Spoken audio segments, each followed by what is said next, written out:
Maagang naulila ang magkapatid na Lena at Rose sa mga magulang.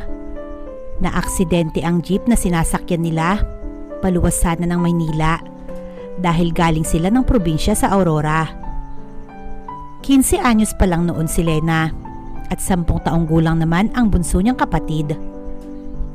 Natigil siya sa pag-aaral kaya hindi pa niya natapos ang high school. Kinupkup sila ng tiyuhin niya ng kapatid ng tatay niya. Noong una ay maayos sila nitong pakisamahan. Pero nang tuluyang magdalaga si Lena ay lumabas na din ang tunay nitong ugali. Pinipilit siya nitong magtrabaho bilang escort ng mga matatanda sa kasino dahil marami itong kilalang mayayaman. Pero tumatanggi siya dahil na din inaalala niya ang isa pa niyang kapatid. 20 anyos siya at ang kapatid niya ay 15 anyos na. Kailangan na niyang magtrabaho para sa pag-aaral nito. Kaya kahit pagtitinda lang sa palengke ay ina-applyan na niya dahil hindi naman siya nakatapos sa pag-aaral. Walang tumatanggap sa mga katulad niyang walang diploma. Lena, asan ka ba? Bakit wala pang pagkain dito, ha? Pasigaw na tawag ng tiyuhin niya sa dalaga dahil tumatanggap ito ng labada sa likod bahay nila. Sandali lang ho, Chong. Sagot niyang pasigaw din. Nagmamadali pa siyang lumapit dito at basa pa ang laylayan ng suot nitong duster. Sinuri naman siya ni Raul mula ulo hanggang taas at napatawa sa biglang naisip. Ilang taon ka na nga ulit, Lena? Tanong nito na may kakaibang kislap sa mga mata. 20 ho, Chong. Bakit ho? Tanong ni Lena na may halong pagtataka. Pwede na pala. Ipagluto mo nga ako ng pagkain. Pabulyaw na utos nito sa dalaga. Pwede ho ang alin, Chong? Tsaka wala pa hong pagkain na baon ni Rose. Nagulat siya nang suntukin ng tiyuhin niya ang lamesa sa harapan nito. Langya naman. Magtrabaho ka nga kasi para hindi nauubusan ng pagkain dito. Yang kapatid mo lang naman ang kumakain. Wala namang ambag. Mga buwisit kayo. Sabay labas nito sa pinto at tuluyang umalis. Napapitlag si Lena dahil sa pagbalibag nito ng pinto at halos masira ang haligi nila. Napapikit siya sa isiping napakahirap ng naging buhay nila ng kanyang kapatid dahil sa maaga silang naulila sa mga magulang. Bumalik siya sa paglalaba dahil ito lang ang alam niyang sideline, maliban sa pagpasok bilang tindera sa palengke. Halos tanghaliin na din nang matapos niya ang tanggap na labada sa mayamang kapitbahay nila. Binayaran siya sa halagang 500 piso para sa 5 basket na natapos niya. Naibili naman niya ng pananghalian ang iba dahil para sa baon iyon ni Rose sa darating na araw pa. Pagdating niya sa bahay ay naroroon na ang tiyuhin na mukhang nakainom pa. Tulog ang asawa nito kaya nagluto na siya para sa kapatid at para na din sa kanila. Nagsaing na siya at nagluto ng 3 noodles para sapat sa kanila. Dinig niya na nagmumura ang tiyuhin niya sa loob kaya napapailing na lang ang dalagang si Lena. Lena! Buwisit na babae na to ah! Lena! Sigaw nito sa pangalan niya. Nagkukumahog itong lumapit sa tiyuhin niya na nakahilata sa mahabang upuan. Chong, bakit ho? Sagot niya agad dito. Sumama ka sa akin bukas dahil in-apply kita kay Didit. Maaga kang gumising ha? Sabi nito na nakapikit pa. Pero Chong, may trabaho na ho ako bukas sa palengke eh. Tura nito, kaya napadilat ang lalaki at naupo. Ano? Sinusuway mo ba ako? Sa akin ka sasama bukas. Tapos ang usapan. Mas marami at malaki ang kita doon kesa sa palengke na 200 lang ang bayad. Naiintindihan mo ba? Wala nang nagawa ang dalaga at napatingin na lang sa babaeng dumating at pumasok sa loob ng bahay nila. Si Didit, asawa ng tiyuhin niya. Nagkatinginan sila nito nang makitang tulog ang asawa sa bailing. Lasing na naman siya. Saad niya sa babae. Tss, walang silbi. Lagi na lang lasing. Sabay irap nito at pumasok sa kwartong akupado nila. Sakto ay nagluto na ang pagkain. Sabay dating ni Rose. Kaya naman naghain na si Lena. At kahit takot sa tiyuhin, ay nagawa pa din itong gisingin ang nahihimbing na tiyuhin niya. Naroroon na din ang asawa nito. Kain na, Rose. Para makapagpalit ka na ng damit mo. Tura nito sa kapatid. Dumulog na silang lahat at nawala na din ang tama ng alak ng lalaki. Kumakain na din ito. At lagi niyang napapansin na panay ang tapo nito ng tingin sa kabauan niya. Bukas na ang umpisa ng trabaho mo, Lena. Sumabay ka na sa tiyang didit mo para isang pamasahe na lang kayo. Saad nito. Kaya nahinto ang pagsupo niya sa pagkain. Pero Chong, baka ho, kung pwede sa isang araw na lang para makapagpaalam ako sa amo ko. Pakiusap niya dito pero binagsak lang nito ang hawak na kutsara sa lamesa. Kaya medyo natakot pa si Rose dito. Ang salita ko ang masusunod dito, Lena. Naiintindihan mo ba? Giit nito at galit ang tono. Ate, ako na lang ang hindi nagbabayad sa project namin. Sabat naman ito, kaya napatawa ang tiyuhin niya. Huwag kang mag-alala, Rose. Babayaran na yan ng ate mo. May mas malaking trabaho na ang ate mo. Ngisi nito sa dalaga. Matapos ang pananghalian nila, ay nilapitan siya ni Rose at kinausap tungkol sa bagong trabaho at sinasabi ng tiyuhin niya. Ate, totoo ba na may bagong trabaho ka na? Kung tumigil na ako sa pag-aaral, tapos magtrabaho na rin ako para hindi ka mahirapan, suhestyon nito sa kapatid niya. Hindi ka titigil, Rose. Kaya ko yan, kahit anong trabaho. Mahirap ang hindi nakatapos, kaya kahit ikaw man lang ay magkolehiyo, itatawid ko. Huwag mo nang isipin ang gastusin. Ang sabi naman ni Chong ay malaki ang sahod doon. Baka waitress ako doon sa pinapasukan ni Chang Didit. Hindi na nagkomento pa si Rose.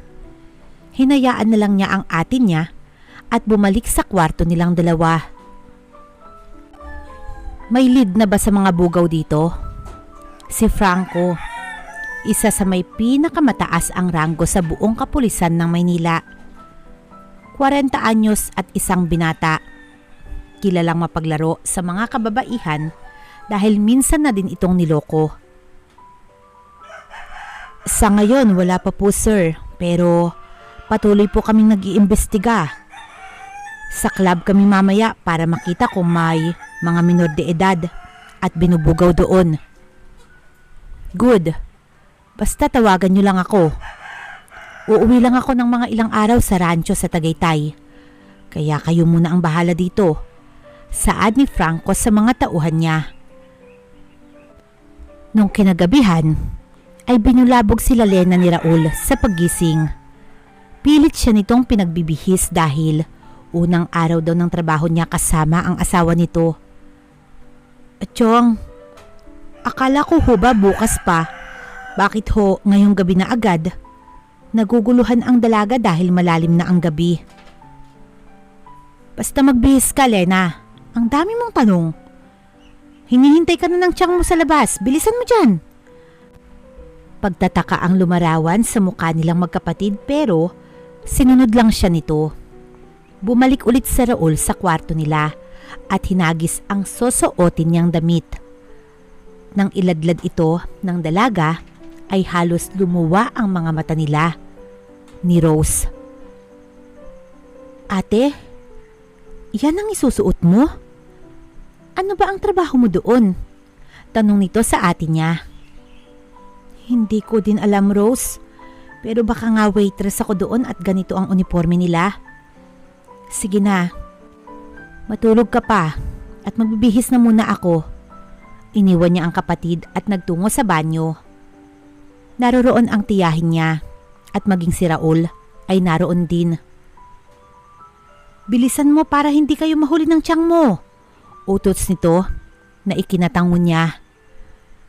Nang maisuot ang damit, ay pilit niya itong hinihila pababa sa sobrang igsi nito. Hindi siya komportable na isuot ang ganoong klase ng damit sa maraming tao. Sobrang igsi ho pala nito, Chang. Wala ho bang iba? Tanong pa niya dito, pero hindi na ito nagkomento pa at lumabas na ng bahay nila. Kaya sumunod na din siya dito. Pag-igihan mo, Lena, ha? Si Didit na bahala sa'yo doon. Alam na niya ang gagawin mo. Sige na. At baka inip na yung customer mo. Pumara na sila ng tricycle para makarating agad sa club na pinagtatrabahuhan ni Didit. Sumalubong ang ingay. Mausok at mabahong amoy kay Lena ang pagpasok nila sa loob. Pilit pa rin niyang hinihila pababa ang suot na damit pero hindi nahahaba iyon. Labas kasi ang mahahaba niyang hita. Maging sa bandang taas ay halos kita na. Cheska, asan si Mamu? Dinig niyang tanong ng tiyahin niya na nakasalubong ng babaeng halos pumutok na ang blush on sa mukha. Nasa VIP yun. Galing dito si Raul kahapon. Baka may inaayos doon. Puntahan mo na lang, sabi nito at iniwan sila. Tara, Lena, puntahan natin si Mamu. Hinila nito sa braso ang pamangkin. Chang, ano ho ba ang trabaho ko dito? Tsaka ganito ho ba ang suot ng mga waitress dito? Takang tanong niya sa kanyang tiyahin. Napahinto ito sa paglalakad at humarap sa kanya. Sino ba nagsabi sa'yo na waitress ka dito, Lena, ha? Hindi waitress ang trabaho mo dito. Isa ka na sasayaw dyan sa entablado na yan, gaya ko. Paglalahad nito, kaya nagulat pa ang dalaga sa nalaman. Oo, at wala ka nang magagawa. Dahil si Raul na ang nagdesisyon. Liban na lang kung tatakas. Kayo ng kapatid mo. Dagdag pa nito. Isa na din akong bayarang babae. Hindi makapaniwalang tanong niya dito. Parang ganun na nga. Kaya halika na. Ang dami mo pang tanong dyan. Tuluyan na siyang hinila nito. At natauhan lang ang dalaga nang nasa tapat na siya ng VIP room na sinasabi ni Cheska kanina sa kanyang tiyahin. Bumukas ang pinto at iniluwa noon ang baklang sobrang pula ng nguso. Pero may taglay ring ganda. Walang iba kundi ang tinatawag na Mamu ni Didit. Sinuri siya nito mula ulo hanggang paa, tsaka ngumiti. Siya na ba ang tinutukoy ni Raul? May ibubuga nga. Ikot ka nga, iha, sandali. Utos nito. Kaya kahit nalilito, ay sumunod na lang si Lena. Perfect. Ang ganda ng katawan mo, iha. Sige na, Didit. Isama mo na siya doon. Tapos kung may mag-request dyan, sabihin mo na lang sa akin. Umalis na ang dalawa at nagtungo sa dressing room ni Didit. Naupo si Lena sa gilid at pinapanood ang ginawa nito sa sarili. Sa huli, masasanay ka na, Lena. Isipin mo na lang para kay Rose ang gagawin mo. Saad nito sa kanya. Lumabas na sila at sinama siya nito sa entablado. Tinuruan niya ang dalaga kung paano sumayaw ng mapang-akit. Noong una ay ayaw pa ng dalaga, pero dahil nakasalang na siya sa taas, ay gumiling na lang siya kahit pa nagpoprotesta ang kalooban niya. Sigawan at may mga pumipito pa dahil sa pagsasayaw niya. Makakakitaan mo ng pandidiri ang mga nanonood dahil tila mga hayok na hayok ito sa mga babaeng bayaran sa club. 2 beses na sumayaw ang dalaga, kaya medyo may tip siyang nakuha dahil bawal siyang i-table ng mga ordinaryong tao doon. Sa may di kalayuan ay may nakamasid na 2 sibilyan na pulis at tila alam na nito kung kailan magaganap ang raid na gagawin. Naitimbre ni Perez ang eksaktong lugar nila, kaya sa susunod na gabi ay susugurin nila ang club. Kaya ang pagbalik sana ni Franco sa Tagaytay ay naudlot pa. Umaga na nang makauwi ang magtiyahin. Gising na din si Rose at nakaluto na ito ng almusal para pumasok sa eskwelahan. Dahil sa laki ng tip ni Lena, ay naibigay niya ang 1 linggong baon nito. Naabutan nila si Raul na nagkakape na noong mga oras na yon. "O Lena, kamusta ang unang araw mo doon?" tanong agad nito. Maganda ang unang araw niya. Sabak siya agad sa sayaw. Kaya malaki ang tip niyan, sabi ni Didit. "Talaga? Baka naman Lena. Tutal ako ang nagrekomenda sa'yo doon." Naglahad ito ng palad kaya dumukot ng pera ang dalaga sa halagang 200. "Yan na lang ho, Chong. Nabigay ko na kay Rose ang pera dahil ho, may babayaran siya." Anak ng teteng. Sinipa nito ang upuan, sabay labas ng bahay. "Sige na, Lena. Magbihis ka na. Nang makapagpahinga ka na rin. Kung gusto mo ay kumain ka na muna." Saad ni Didit sa kanya. "Sige ho, Chang." Nagpahinga muna si Lena ng ilang oras at nagpa siyang bumangon muli. Nakaramdam kasi siya ng gutom, kaya nagbuklat siya sa kusina nila. Halos tanghali na din nang magising siya at nasa eskwelahan pa ang kanyang kapatid. May tirang pritong itlog at sinangag sa plato na siya na rin niyang kinain. Halos 3 araw na rin nang magtrabaho siya sa nasabing club. Nandoon pa rin na hindi siya sanay sa kung anong klase ng kanyang trabaho. Hanggang sa magulat silang lahat nang bigla na lang may mga dumating na pulis at hulihin ang lahat ng mga bugaw doon na saktong mga customer din. Natakot si Lena kaya agad siyang nagyuko ng ulo. Kasama siya sa mga dinampot ng mga pulis at isa sa tumawag ng kanyang pansin ang makisig na lalaking may suot na itim na sombrero at may sigarilyo sa bibig. Nagtama ang kanilang mga tingin, kaya naman nahiya si Lena. Isa ito sa mga umalalay sa mga babaeng na iligtas sa pagbebenta ng mga laman. Kaya nahiya siya para sa sarili. Dahil baka isipin ng lalaki na isa siyang bugaw at maruming babae. Nagtaas siya ng muka dahil isang pares ng sapatos ang tumambad sa harapan niya at doon niya nakita ang lalaking nasa malayo na ngayon ay nasa harapan na niya. "Tayo dyan," supladong utos nito sa dalaga.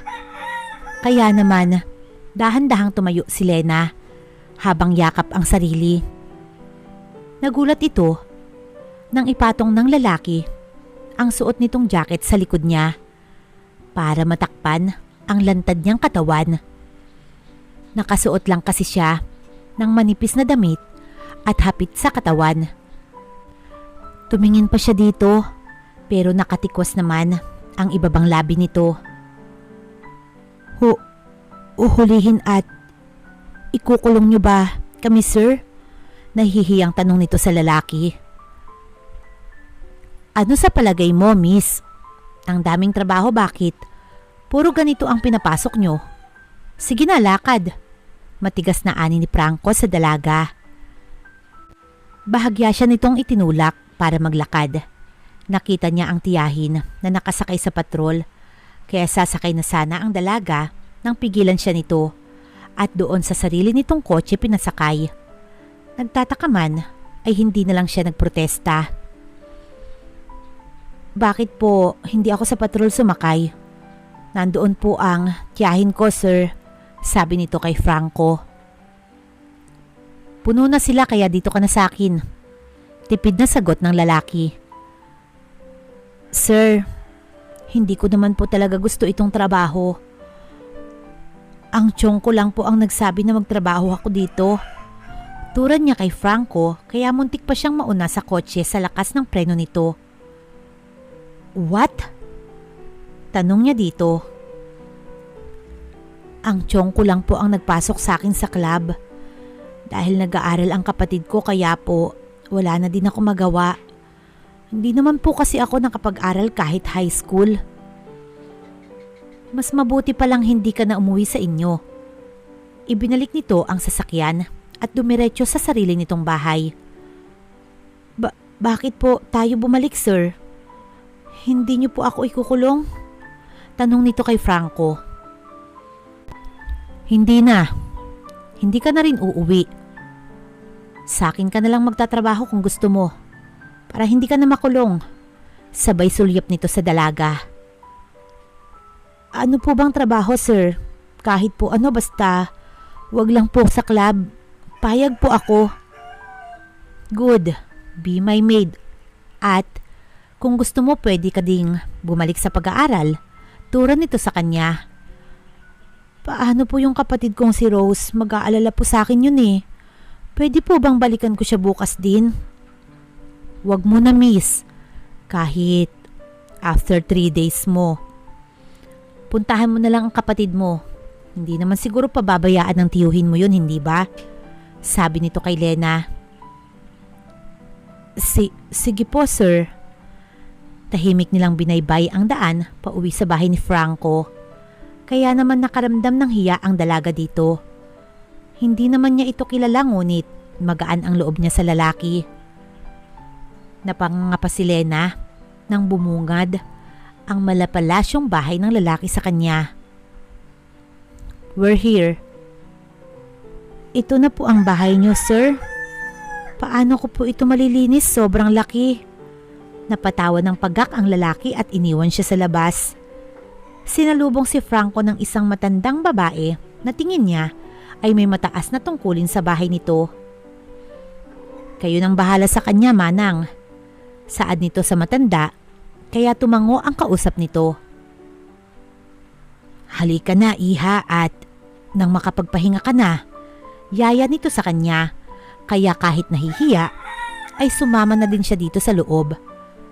Hinatid siya nito sa isang kwarto na halos mas malaki pa sa bahay nila na tinitirhan. Napanganga siya sa laki nito at elegante. Pinagmasdan niya ang kabuuan nito. May malaking kama sa gitna at malaking ilaw na nakakabit sa kisame nito. Itinuro sa kanya ang banyo at maging doon ay napanganga siya. Pwede ka nang matulog sa sobrang linis at ganda ng loob nito. Maiwan na kita, iha. May mga damit ka na dyan na nakahanda. Po? Bakit po? Dito ho ba ang kwarto ko? Ang sabi po ni sir ay magiging katulong daw po ako dito. Baka po nagkakamali lang kayo ng pinagdalhan sa akin na kwarto, manang. Natawa lang ang matanda sa tinuran niya. Naisip niya, bakit may mga damit pa daw na para sa kanya? Ngayon niya lang naman nakita ang lalaki. Maiwan na kita, iha. Magpahinga ka na. Iniwan na siya nito kahit puno ng pagtataka ang isip. Inilibot niya ang paningin sa kabuuan ng kanyang kwarto. Naupo pa siya sa kama para subukan kung gaano ito kalambot. Matapos niya itong gawin ay naisipan niyang magtungo sa isang pinto na ang sabi ng matanda ay damitan daw niya. Pagbukas niya ay laglag ang kanyang panga sa dami ng mga naggagandahang mga damit na iba't ibang klase. Kumuha siya ng isang terno na pantulog at nagtuloy sa banyo. Nalilito pa siya kung paano gamitin ang shower. Nagulat pa si Lena nang bigla na lang lumabas ang malamig na tubig dito. Kaya napasiksik pa ito sa gilid. Nang makabawi sa gulat, ay kusa na din siyang lumapit para makaligo na. Matapos maligo, ay nagtapis lang ito ng tuwalya sa katawan. Sakto namang paglabas niya ay siyang pagbukas ng pinto. Kaya nabungaran siya ni Franco na tanging tuwalya lang ang nakatakip sa makinis niyang katawan. Sinuri pa siya nito mula ulo hanggang paa at kitang-kita niya. Napalunok pa ito sa kanyang itsura. Saglit na hindi naman nakakilos ang dalaga sa klase ng titig ni Franco sa kabuuan niya. I'm sorry. Next time mag-lock ka ng pinto mo. Sabay talikod nito. Sorry po, sir. Ano po bang kailangan nyo? Tanong niya dito habang nakatalikod ang lalaki. Dinner na, baka kako. Gutom ka. Sabi nito sa dalaga. Susunod na lang po ako, sir. Magbibihis lang po ako. Tugon niya kay Franco. Make it fast. Supladong tura nito kay Lena at umalis ng kwarto niya. Ang gwapo sana, kaso ang sungit niya. Bulong niya sa sarili. Mabilis siyang nagbihis at nagtungo na sa labas. Suot niya ang napiling manipis na pantulog na hapit sa korban ng kanyang katawan. Kaya malayo pa lang siya ay natanaw na siya agad ni Franco. Muli ay nakaramdam si Lena ng pagkailang sa klase ng tingin na ipinupukol nito sa katawan niya. Sit down, ang tagal mong magbihis. Bakas ang inis sa mukha ni Franco. Sorry po, sir. Naupo na siya at tahimik lang na kumain. Pinapakiramdaman ang kasama. Nang natapos siya ay kinuha niya agad ang plato at balak sana ni Lena ay hugasan na pero pinigilan siya ni Franco. May gagawa niyan, iwan mo na lang dyan. Yun lang at umalis na si Franco sa lamesa kaya tinanaw na lang niya ito papalayo. Sumagi naman sa isip niya ang kapatid kaya balak niyang kausapin ang lalaki para matawagan ang tiyuhin kung kamusta na ito. Sinundan ito ni Lena sa isang pinto. Kaya nang makita niyang pumasok doon si Franco, ay kumatok siya para ipaalam na may nais siyang sabihin dito. Come in. Sagot nito kaya dahan-dahan niyang pinihit ang seradora ng pinto. Sir, pwede ko ba kayong makausap? Tumingin ito sa kanya at tumango. What is it, Lena? Medyo nagulat pa ang dalaga dahil kilala pala siya nito. Speak now, dagdag pa nito. Makikiusap po sana ako, sir, na makikigamit ng telepono para po malaman ko kung kamusta ang kapatid ko. Tura niya dito. Nakahawak ang lalaki sa ibabang labi niya habang nakaupo sa swivel chair nito sa library.